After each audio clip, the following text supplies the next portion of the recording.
രാധയുടെ മരണം കൊലപാതകമാണെന്ന് അസന്നിഗ്ധമായി തെളിയിക്കാൻ പ്രോസിക്യൂഷൻ സാധിച്ചിട്ടില്ല. മറിച്ച് രാധ ആത്മഹത്യ ചെയ്താണെന്ന് അനുമാനിക്കുന്നതിന് ധാരാളം തെളിവുകളുണ്ട്. ഈ സാഹചര്യത്തിൽ കൊലപാതക കുറ്റം തെളിയിക്കപ്പെട്ടിട്ടില്ല എന്ന് ഞാൻ വിധി പ്രസ്താവിക്കുന്നു.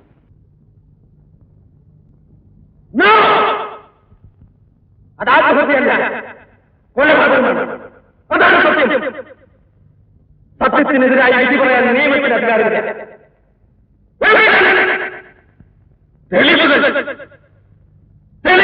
സത്യം അംഗീകരിക്കപ്പെടുകയില്ലേ? കരുതി